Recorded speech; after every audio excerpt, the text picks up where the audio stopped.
Hello, my name is Azhari and this is my case study 3. Here's an overview of the case in question. My general contractor firm is being selected to perform pre-construction services, then to construct a $20 million office building. It is becoming difficult to receive bids from subcontractors with good standing due to a busy market. This is an obvious obstacle to the success of the project as we are left with less than desirable subcontractors and suppliers.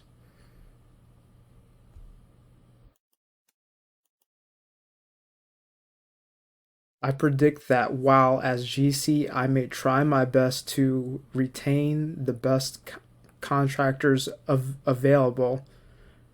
However, I might be left with poor choices and be forced to select a less than ideal subcontractor. In this case, I would predict I would have to de- devote extra time to ensure that the subcontractor's work meets the grade. This would cause me and my team's productivity to drop due to time spent micromanaging the subcontractors. Furthermore, stressing the schedule and creating opportunities for risk, such as delays and errors, to arise. Here are a few tools that I would use to mitigate risks. To begin, I would de- devote enough time to the contracting process. Projects can start the moment a contract is signed, putting GCs under the gun.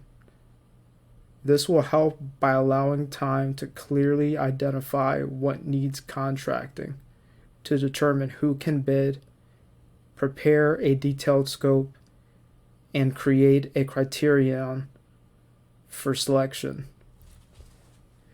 This will be the first defense to avoid substandard subcontractors.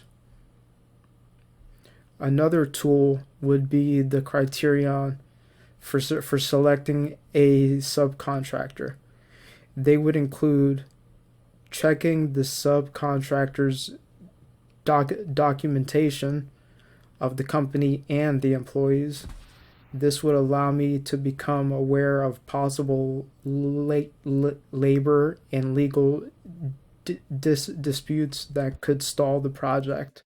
Checking their references to not only check on the quality of their work, but also if they have worked on projects of similar scale and complexity.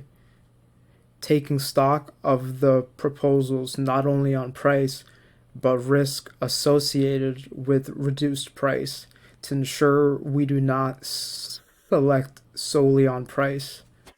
The final criterion would be determining the structure of the subcontractor's company.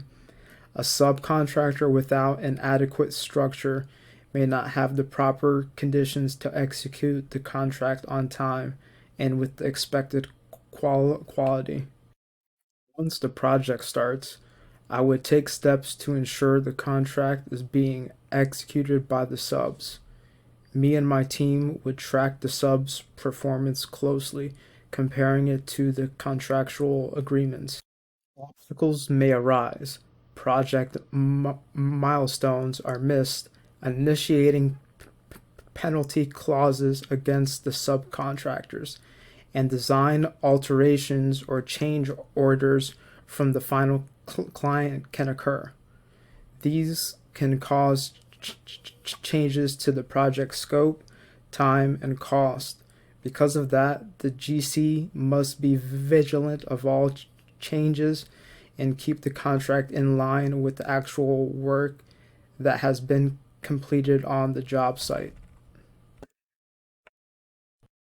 Another tool critical to risk mitigation is communication.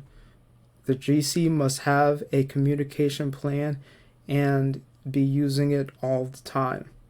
The official communication channels must be apparent, as well as who has authority within the different teams involved. The GC must be constantly aware that information exchanged through official channels has the possibility to impact the contract and therefore must be closely monitored. Based on the project plan and scope of the contract, the GC needs to anticipate problems by meeting regularly with the subcontractor to decide together, if necessary, what corrective actions must be taken. The action plans that result from these meetings must be followed by the subcontractor to ensure their effectiveness. The subcontractors who repeatedly do not follow the stipulated plan must have their contracts reviewed, and depending on the evaluation, their contract could be rescinded. It is also important to remember the planning phase does not end when the construction starts. All control actions generate action plans that must be followed and carried through.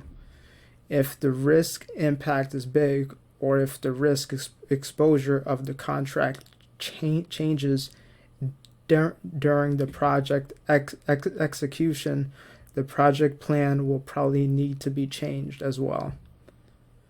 The GC must stay alert, keeping project information and the project plan alive all throughout the execution, so it's available and therefore useful for control actions. Thank you.